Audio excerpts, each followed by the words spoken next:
Halo gengs, welcome back. Sebelumnya aku ucapkan terima kasih untuk kalian yang sudah klik video ini.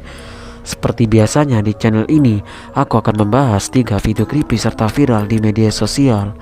Dan pada hari ini video pertama yang akan aku bahas adalah tentang jin masjid viral TikTok. Video kedua adalah tentang pom bensin. Video ketiga adalah tentang kisah Roberto Tatis.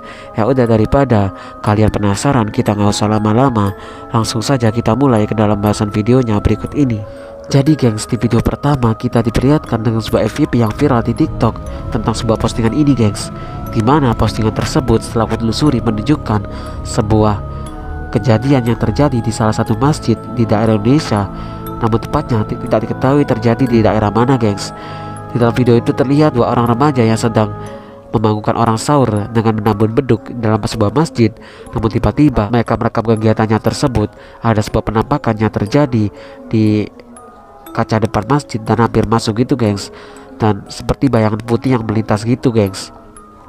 Alhasil kedua remaja tersebut pun yang sadar dengan penampakan tersebut langsung lari berhamburan dan sambil langsung mematikan rekaman tersebut. Dan rekaman yang direkam tersebut menjadi viral di beberapa media sosial termasuk di TikTok juga gengs.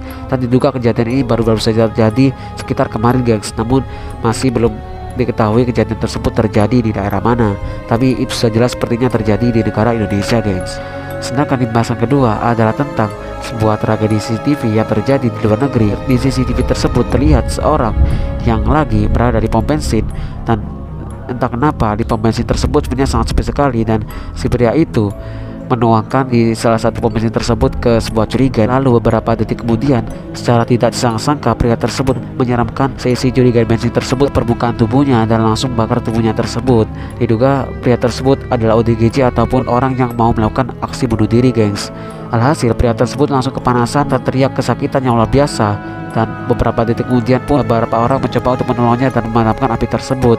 Namun setelah beberapa lama, api tersebut sangat sulit dipadamkan karena memang gas yang dituangkan tadi cukup banyak gengs. Alhasil ada seorang pria yang merelakan kaosnya untuk mengibas-ngibas daripada besi tubuh dari korban tersebut gengs. Namun sepertinya masih belum tuntas juga api yang ada dalam tubuhnya. Sepertinya terlihat sebuah pemadam kebakaran yang tiba di lokasi tersebut, namun belum diketahui apakah pria tersebut selamat ataupun luka bakarnya sedikit atau tidak. Tapi ini kejadiannya bukan terjadi di Indonesia, melainkan terjadi di luar negeri.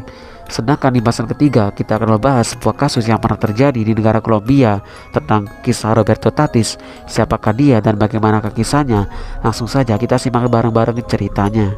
Kejadian ini sebenarnya terjadi pada sekitar 1 tahun yang lalu, yakni pada Oktober 2022 di daerah Algarrobo, Magdalena, Kolombia. Dalam artikel yang saya baca ini disebutkan pembunuh seorang remaja berusia 15 tahun di Magdalena akan mengakui jatahnya sebelum diturunkan.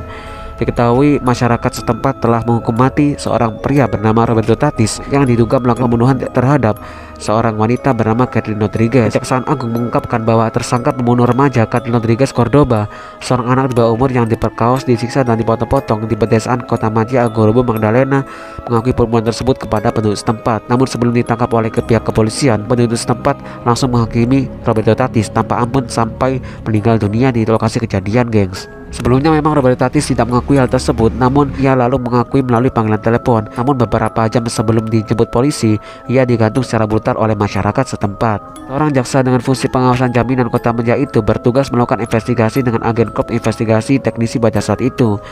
Jaksa berkoordinasi dengan Sijin kepolisian untuk mengumpulkan bukti di TKP, di mana anak di bawah umur 15 tahun yang kehilangan nyawanya melalui tindakan khusus dan tindakan yang sangat tidak manusiawi.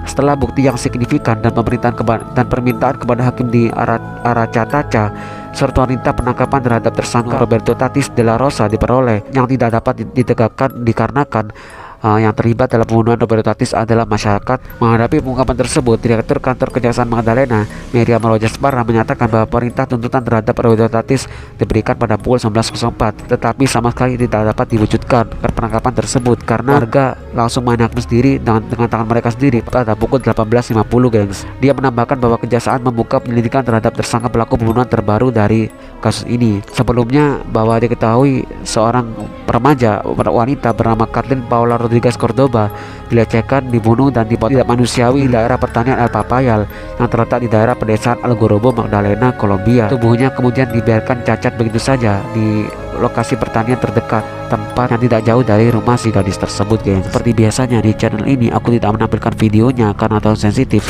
Untuk itu jika kalian penasaran dengan videonya, cek aja nanti di pin kolom komentar paling atas yang telah aku sematkan dari video ini. So aku ucapkan terima kasih untuk kalian yang sudah menonton video ini hingga selesai. Mungkin itu aja dari aku. Sehat-sehat terus kalian yang di rumah. Kita ketemu lagi di video selanjutnya dan sampai jumpa.